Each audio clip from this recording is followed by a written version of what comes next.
So, Britt, do you love it or leave it? Protagonists meet in the first 10%. Definitely love it. I can handle it if it's a little bit like after that, as long as like the other things that are happening are interesting. But the sooner they get on the page together and the sooner you see them together, you know what their journey is going to be. So I definitely love it.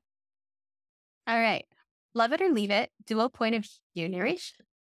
I love it. I do think I have never written it, but I do think you can do interesting things with single POV, especially if there's like a mystery or a secret or something that one character knows that the other character doesn't. But I think it's also a challenge to write that and show the other character. So I've never done it before, but I do like to read it sometimes.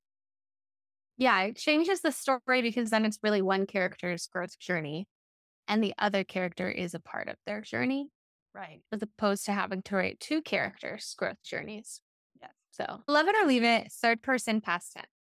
Love it. But as I said, I write first person present tense with my contemporary. So I am not I will read pretty much anything.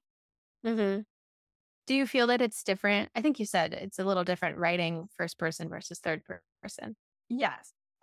For me personally, I find first person to write easier. Once I get into like the flow of third person, switching between the two is sometimes a little bit tricky, but once I get into the flow of it, it's okay. But I do think you can go a little bit deeper when you're getting into like thoughts when you write first person. Yeah. I've sometimes had the experience where I am writing something in first person and then I'm writing something else third person and I am suddenly writing first person again. Like, Yes. wait a second.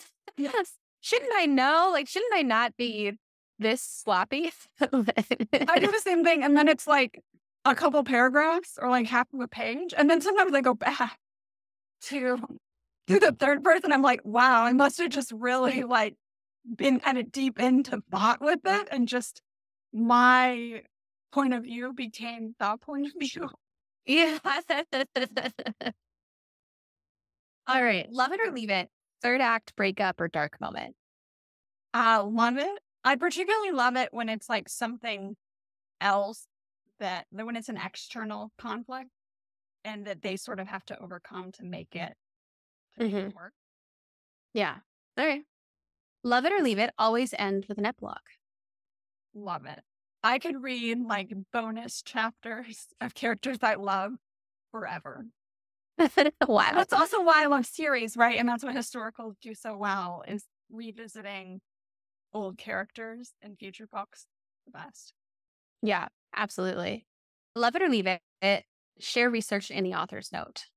I love it. But as I said before, I don't require it. I think it's interesting to know like what is driving that or like if they're inspired by like a specific person. I find it like super fascinating, but I'm also okay if they just make that person entirely. All right. And are there any other romance rules I didn't ask about that you like to break or push the boundaries on? Not really. I mean, when I write, I don't write with a plan. So like I do like sometimes kind of like flipping it a little bit and having a character react a little bit differently than like typical historical would expect. That is happening a little bit with this series with Belinda, who was introduced in that she is not sort of your typical debutante. And that thread runs throughout the series. And I just started working on her book. And so it's really like in forefront of my mind. So I Yeah. do like that a little bit when it's like what like a character that you expect, but then is like a little bit of a twist on them, hmm on how they react, I guess. Yeah. I love that.